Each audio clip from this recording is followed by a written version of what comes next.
Karita seorang manusia andungi tahuaya tentua hirup sangsara hayang lumha ku jalan muja.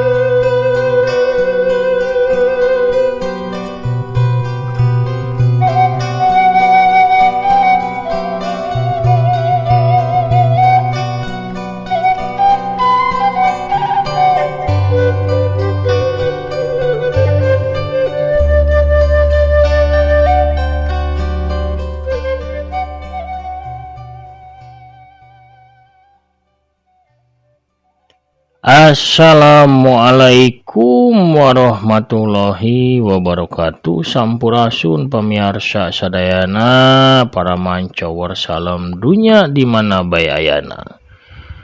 Wilujeng wengi, wilujeng patepang dangu deui sareng akinya di acara dongeng anu dipancaroskeun ti Kandaga Mancow Mania. Alhamdulillah wengi ieu kieu tiasa midangkeun deui dongengnya pamirsa, saparentosna teu ngadongeng-dongeng aya kana saminggona kumargi lembur aki teh kamusibahan kabanjirannya. Aduh pokona mah bari caina tarik bari jeung kiru banjir bandang sapertosna mah pamirsa kumargi caina tarik. Aya nu kakeum 1,5 meter, anu lebak mah aya nu 1 meter di aki. Oge aya bervariasinya. Anu jero pisan di kios aki sareng di bumi kakeum janten sabura dinten beberesnya bari ngungsi. Ngalaman ngungsi pamirsa doh. Tapi sanaos kitu di sadaya musibah oge panginten aya hikmah anu tiasa dicana ku urang sadaya upami kersana leumanana pamirsa. Kugituna alhamdulillah berkat pidoa ti sadayana banjirna tos surut, akina oge tos rengse beberesna kantun ngadongeng deui nya. Pamirsa urang keureuy neraskeun hanca dongeng anu katunda lalakon nyaeta Endog Wadalnya anu aya nincak bagian ka-43. Mangga nu teu acan subscribe di subscribe pula di toel tombol loncengna supados saya notifikasi upami akin raskeun hanca dongeng. Parasa makna saur bajigur sareng awugna mangga kaparayun sadayana. Prung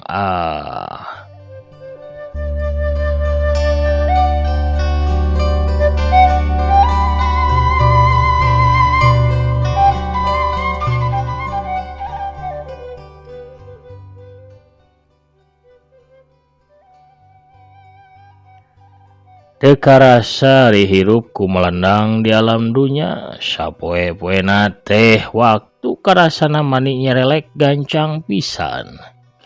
Meureun mah bakatku betah ku melandang di dunya teh. Tapi kahade ulah kajongjonan teuing sabab urang baris mulang ka alam pangbalikan. Alam kalanggengan katelahna, sedengkeun hirup di alam dunya mah ukur samentara. Ngan saukur tempat reureuh jeung nyuhan dina hiji lalampahan anu panjang. Lain tujuan, tapi ngan saukur huma tempat pepelakan. Sagala anu dipelak jaga bakal dipanen, sarta sagalana aya etanganana. Mugia kahirupan mangkosim dina ieu jejer carios tiasa janten pienteungeun kangge urang sadaya dina ngalakonan kahirupan di alam dunya anu henteu lana ieu. Kocap kacarioskeun harita peuting jumaah kliwon geus kasamper deui bae. Kayaan peuting harita di lembur sugih mukti. Karasa ti isieun pisan. Nu kadenge teh ukur bebance jeung cari cangkas anu disada patembalan teu pati tarik. Yang krik mah disemet wanci sareureuk kolot ge geus teuing ka mana sorana. Sigana mah geus nyarumput dina enggon liangna kawas pangisi lembur sugih mukti. Anu geus talibra sare di pangkengna sewang-sewangan. Tapina di jero hiji kamar, di hiji gedung sigrong bogana Juragan Kosim. Mang Kosim masih nyaring. Cenluk manehna keur sila nyang hareupan sasajen anu ngabarak sanyiru. Parupuyan marong ngelunkeun haseup bodas anu seungit menyan minuhan kana rohangan kamar. Mang Kosim mandekak sila bari gegerenengan ngarapal jangjawokan pangangkir Ratu Siluman. Leungeunna sakali-kali nyomot menyan bodas anu geus meunang ngagerus. Tuluy dipurulukeun kana parupuyan. Sedengkeun di kamar sejena, biana pamajikan Mang Kosim oge Dewi, anak bungsuna. Geus tibra sare ti sore ge palid dina alam impiana sewang-sewangan. Bianah mah geus tuman. Geus biasa deui ditinggalkeun ku salakina dina wanci peuting Jumaah. Jadi teu ngarasa leungiteun lamun Mang Kosim peuting Jumaah mah tara aya di sagigireunana. Wanci nincak ka tengah peuting. Di arah sisi lembur belah wetan. Kadenge anjing bebaung mani melewung. Keak-keak soda koreak ngadadak ngelak dina suhunan imah Mang Kosim. Gelebug seor angin ngagelebug mani tarik. Mang Kosim curing hak di jero kamar khususna. Manehna geus apal pisan kana tanda-tanda kadatanganana Dewi Makarawati siluman puhitanana.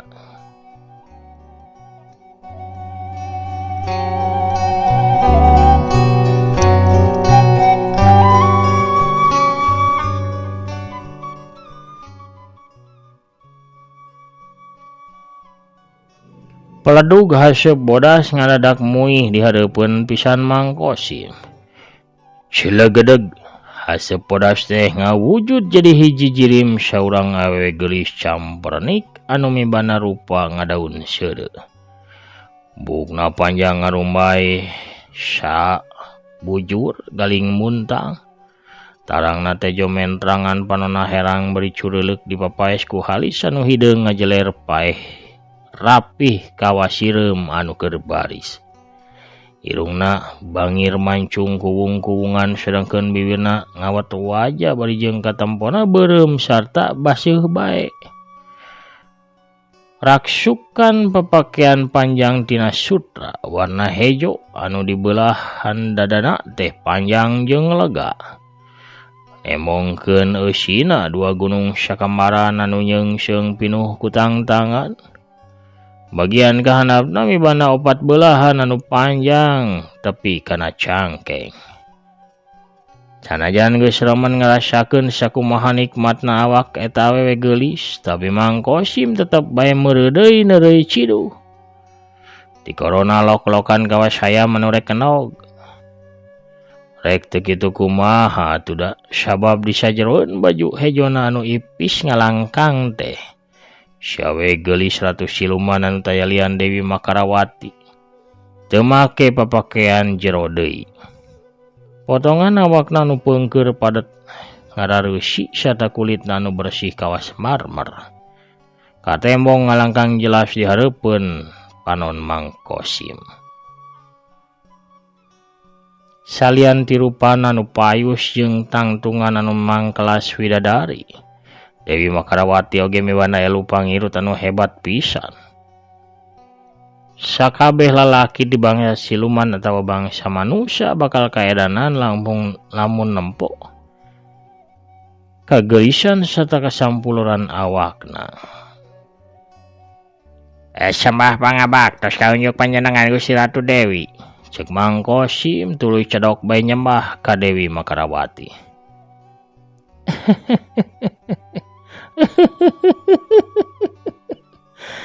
Katarima sembah pangabakti anjeun ku kaula Kosim. Walon Dewi Makarawati. Imutna ngagelenyu menik kereut nakar. Yen jajantung Mang Kosim ngadadak motah ratug tutunggulan. Anjeun teh sono pisan ka kaulanya. Mani geus ngacai kitu karak nampo kaula datang ge.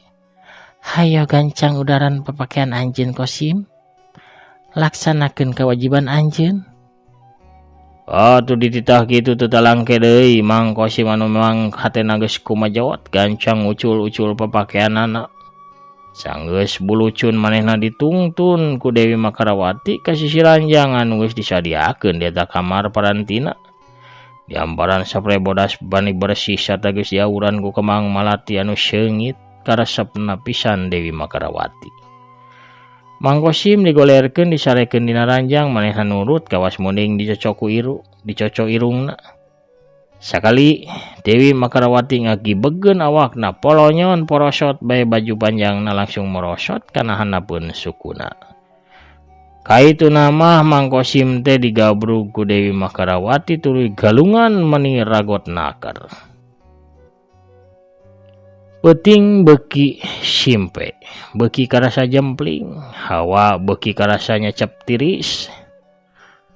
Tapi di kamarna Mang Kosim kayaan beuki panas bayeungjang ranjang disada ting rarekot awor jeung sora anu matak ngahudang birahi.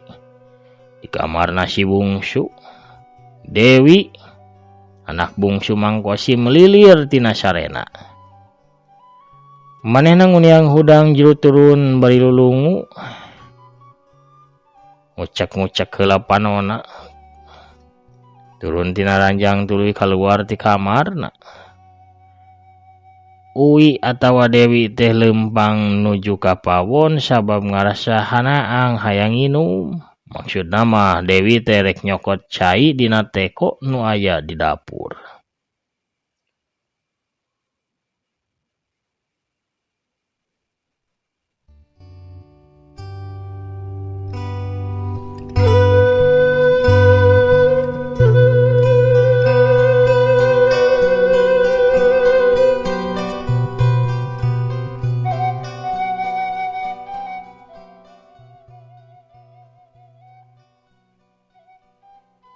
Tapi sawaktu ngaliwat ka hareupeun kamar tungtung nu deukeut goa.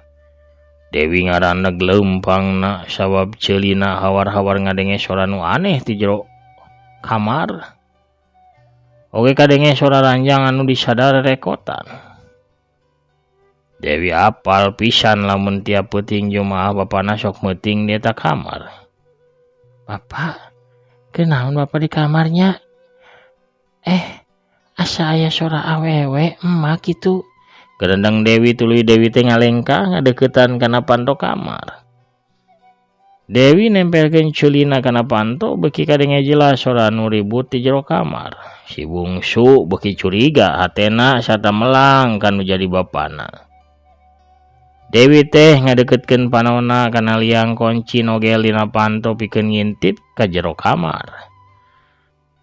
Barang nempo ka jero kamar Dewi si bungsu ngarenjag reuas sabab tetempoana harita ningali bapana keur ditindihan ku hiji buaya badag anu sisitna hejo herang bari jeung bahamna babangusna teh calangap katembong huntuna anu sareukeut sihungna ranggeteng kawas nu rek ngagegel sirah bapana. Atuh teh sadar Dewi ngacerit mani tarik. Bapak! Bapak! Blug Dewi ngajengkang labuh sirahna tidagor pisan kana ubin. Aya nu ngintip urang Kosim? Cek Dewi Makarawati tuluy turun tina ranjang oleset leungeunna ngagupay kana panto blak panto kamar langsung bae ngadadak muka.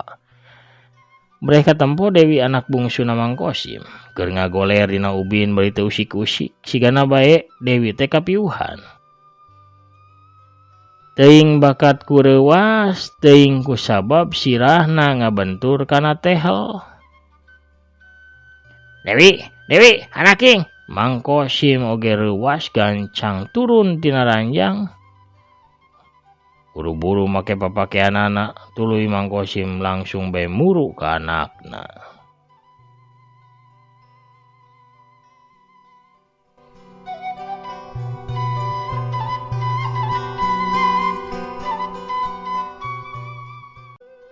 We, Dewi, anaking bungsu hidup tenang-naon ya, kunaon, we, hudang we, cek Mang Kosim.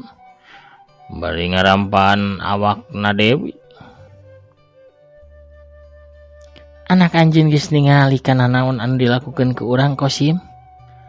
Manehna oge geus nempo kana wujud asli kaula. Kusabab eta anak anjeun bakal dibawa ku kaula ka tempat kaula. Ceuk Dewi Makarawati anu harita geus make deui bajuna. Ngadenge kitu Mang Kosim atuh ngagebeg reuwas. Aduh, ulah Kanjang Sinuhun wayah na sing karunya ka anak abdi. Ulah dicanak si bungsu mah wios wangi ieu abdi siap milari tumbal sabaraha urang bae ge sakaligus asal anak abdi ulah dicanak, cek Mang Kosim. Bari lumengis menta dikarunyaan. Teu bisa Kosim. Sabab sing saha nu ningali kana wujud kaula sarta apa kana rusiah urang. Manehna kudu dibawa ke tempat kaula.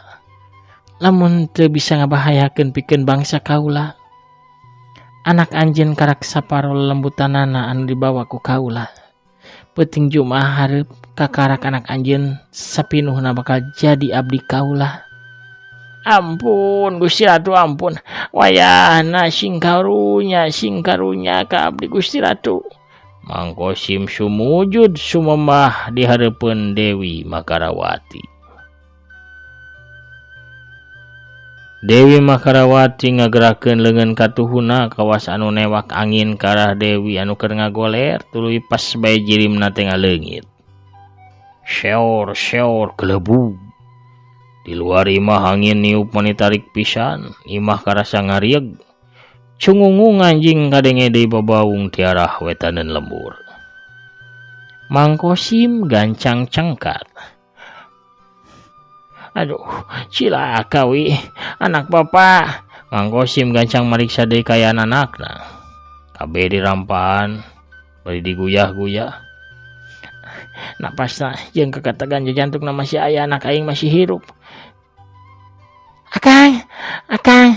Kang, kunaon si Dewi Kang? Kadenge sora biana ngagero tuluy satengah lumpat muru ka Dewi anu keur digulanggaper ku Mang Kosim. Biana teh kahudangkeun ku sora angin anu tarik sarta ngariegna imah. Kang, kunaon si Dewi Kang? Ieu kunaon ieu? Biana hariweuseus bari ngaguyah-guyah Dewi. Ya cuy ngatuna. Da Kang deket di jero kamar, jo kadenge sora nu labuh sigana mah si Dewi teh labuh ti seureuleuh meureunah. Walon Mang Kosim. Bae manehna ge teu puguh rasa. Sigana mah meureun reuwas kulini meureun Kang. Asana bieu teh imah ngarieg kulini. Gancang atuh bawa ka kamar Kang. Teu talangker geyang bae Dewi dipayang ku Mang Kosim dibawa ka kamarna. Dewi tuluy disarekeun ku Mang Kosim dina ranjang. Geuning ieu teh sirahna teh benjol Kang. Ngabantur meureun kana tehel meureun nah. Ke urang popokan atuh ku beas jeung cikur. Bari mawa ciherangna sakalian. Pianah gura-giru init ka pawon teu lila balik deui bari mawa cai sagelas gede jeung beas cikur meunang ngarenos dina pisin. Sirahna Dewi teh ditanggeui ku bianah tuluy dipopokan ku renosan beas cikur sedangkan Mang Kosim nginumkeun cai lalaunan kana bahamna Dewi. Bari dipaksa dibukakeun bahamna ge ku leungeunna Mang Kosim. Bapak,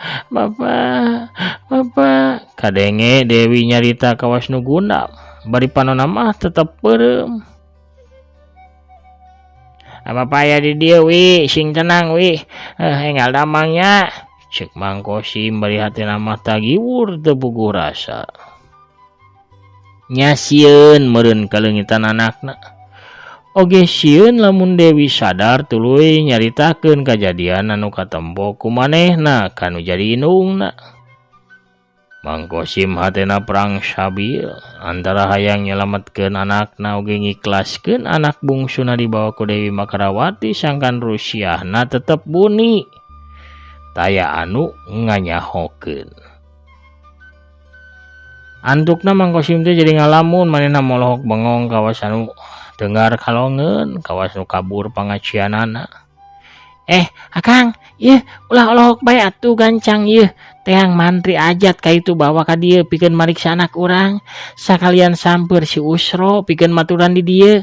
Gancang geuwat ka itu. Ceuk biana bari nepakan pingping salakina. Aduh Mang Kosim teh ngagurubug greuwas. Naon bieu teh naon? Ka itu teang mantri ajat ieu atawa mun eueuh mah teang we bidan yati pikeun ngubaran anak urang gancang ka itu. Sakalian samper we si Usro pikeun maturan di dieu. Asa karareueung kieu ieu teh anah mah Kang.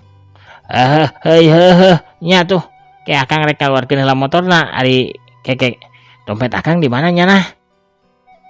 Nah, jadi limpeuran kitu akang teh ieu atuh biasa ge disorog gitu di jero lemari. Dompet jeung kunci motor mah kadenya mau motorna ulah malaweung Kang.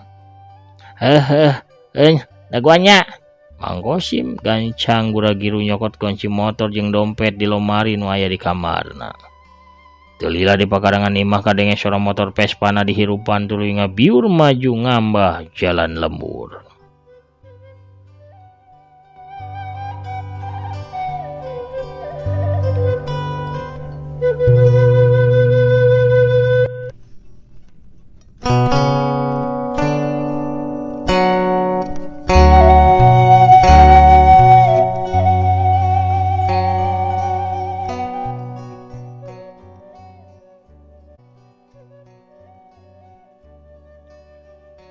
Menang setengah jam kadenge di hareupeun imah Mang Kosim teh aya suara si Usro uluk salam. Assalamualaikum, punten sampurasun juragan istri. Waalaikumsalam ka jero bae Sro ye, henteu dikunci pantona ge ka jero Sro. Walon biana satengah ngagorowok di jero kamarna Dewi. Atuh teu lila kadenge suara panto ngareket dibuka. Tuluy Usro teh norojol ka hareupeun panto kamarna Dewi. Kunaon Neng Dewi teh juragan? Tanya Usro ka biana. Labuh sigana mah ieu, sirahna ti dagor kana ubin, buncunur tuh. Bade kumaha tuh di sana ka Puskesmas atau napi ka rumah sakit kan atau napi ka dukun urut? Henteu Sro keun wae bapana da keur neang mantri ajat atawa bidan yati pan geus biasa dipanggil ka dieu Sro lamun kulawarga urang aya nu gering teh. Nya sumuhun atuh kan. Ayeuna naon atuh anu kada dilakukeun ku abdi kan? Ka itu mirun seuneu ieu tuluy naher cai nya Sro. Ieu geusan ngompresi bungsu geuning awakna ngaheab panas ieu teh. Tapi kesang nama tiis. Sumuhun atuh abdi bade mirun seuneu ayeuna nya kan. Usro teh gura-giru ngalios ka pawon pikeun ngalaksanakeun parentah dununganana.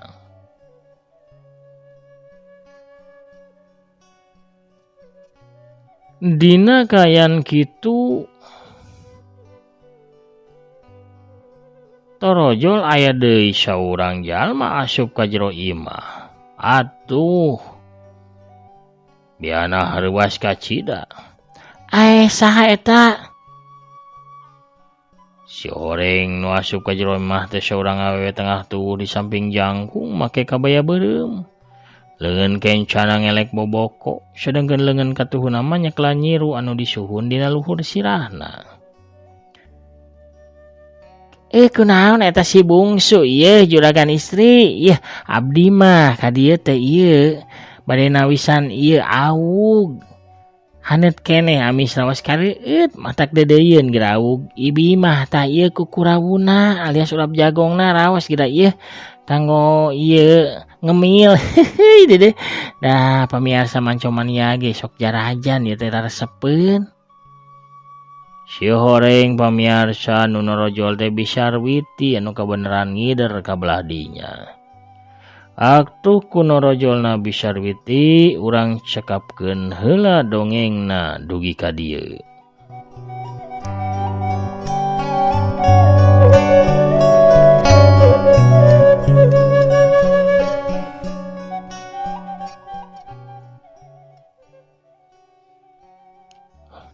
Pamirsa sadayana dongeng nu wadal bagian ka-43 cagurang teundeun di haneuleum sieum geusan sampeureun urang tunda di Anjuang siang geusan laeun.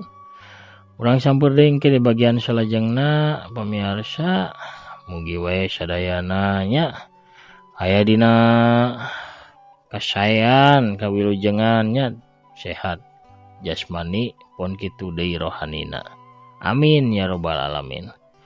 Pamirsa sadayana hatur nuhun ka sadayana nu parantos satya manco satya ngadaungkeun oge ngarojong kana pedaran-pedaran aki hapunten nempe bedar deui nya parantosna aki wewengkon aki teh kabanjiran pamirsa ageung banjirna yeuh taun ieu mah kakeum nya bumi sareng kios ge kumargi kitu nembe rengse beberes nembe rengse bebersih nya akina nembe tiasa ngadongeng deui gitu. Kumargi da listrik sering pareum, wifi oge ngaleungit wae. Nuju kabanjiran mah kumaha teh nya. Hatur nuhun pamirsa mugi wae banjirna teu dongkap deui nya. Sadayana kada ditu mah teu aya naon-naon. Satacan aki amit mungkur aki ngabsen heula anu hadir di bagian 42 aya Kang Yopi Zairin. Di Cikampek sauna mancot rasa hatur nuhun Jangwel oge nya Kang Wawan Setiawan hatur nuhun Kang Wawan anu parantos nyawer nya aduh hatur nuhun katampi pisan mugi gentosan kuno langkung sae kuno langkung ageng sareng barokah amin amin ya rabbal alamin. Teh Marlina di Sumedang Cimalaka oge mancot Teteh Nuraini Silvina Dewi oge nya di Denpasar Bali hatur nuhun pisan hadirna nyarangan aki teras dina pedaran dongeng di mana bae oge nya.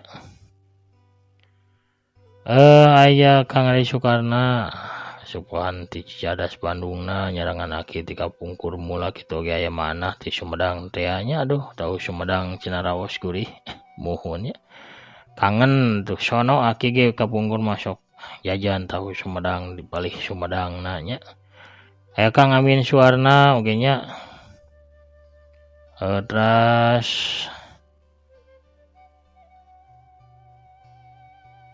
aya Kang Asep Superman di Bekasi atur nuhun pidoana amin ya rabbal alamin.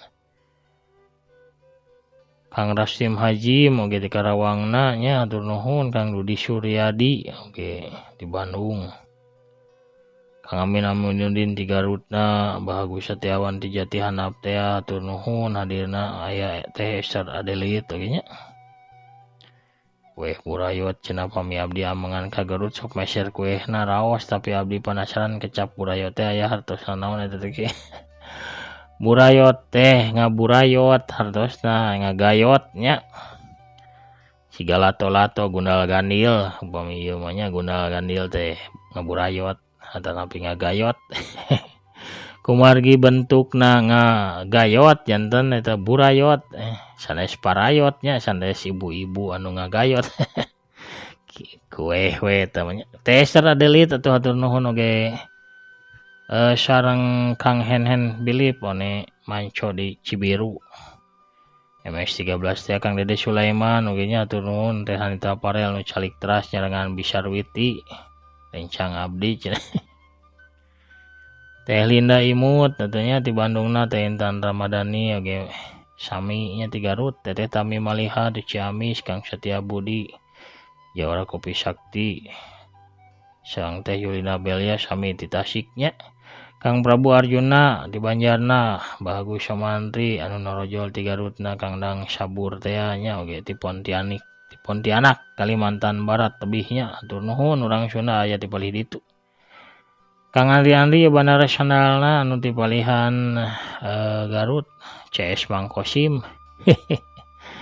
Saguru saelmun teu ulahnya ulah diturutan sanes turutkeun Mangkosim. Sakitu ulah nu kapihatur akin amit mungkur heula. Assalamualaikum warahmatullahi wabarakatuh. Permios cagah hancur.